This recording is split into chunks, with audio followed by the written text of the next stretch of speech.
Matthew chapter 14. The death of John the Baptist. When Herod Antipas, the ruler of Galilee, heard about Jesus, he said to his advisers, "This must be John the Baptist raised from the dead. That is why he can do such miracles." For Herod had arrested and imprisoned John as a favor to his wife Herodias, the former wife of Herod's brother Philip. John had been telling Herod, "It is against God's law for you to marry her."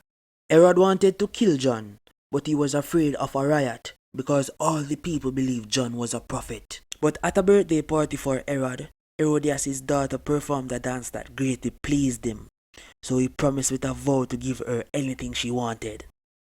At her mother's urging, the girl said, "I want the head of John the Baptist on a tree." Then the king regretted what he had said, but because of the vow he had made in front of his guest, he issued the necessary orders. So John was beheaded in the prison, and his head was brought on a tree and given to the girl, who took it to her mother.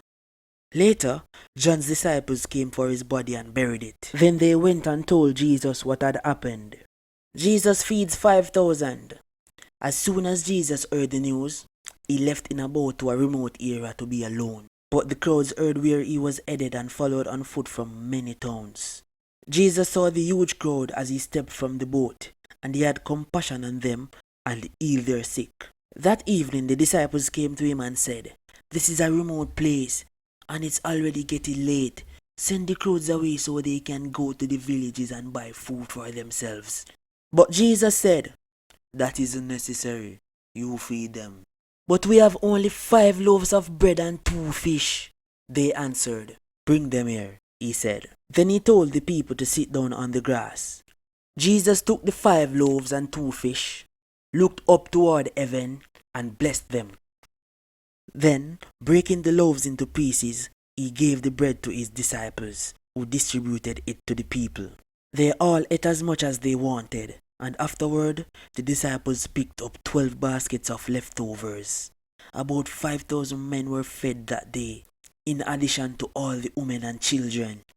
Jesus walks on water. Immediately after this, Jesus insisted that his disciples get back into the boat and cross to the other side of the lake, while he sent the people home.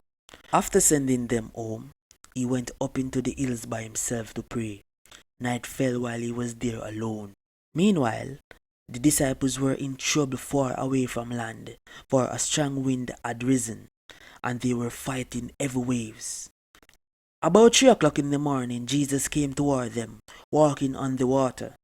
When the disciples saw him walking on the water, they were terrified. In their fear, they cried out, "It's a ghost!"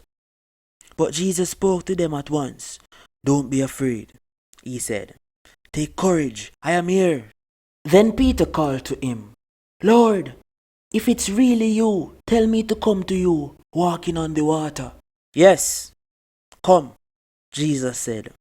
So Peter went over the side of the boat and walked on the water toward Jesus. But when he saw the strong wind and the waves, he was terrified and began to sink. "Save me, Lord!" he shouted. Jesus immediately reached out and grabbed him. "You have so little faith," Jesus said. "Why did you doubt me?" When they climbed back into the boat, the wind stopped. Then the disciples worshipped him. "You are really the Son of God," they exclaimed. After they had crossed the lake, they landed at Gennesaret.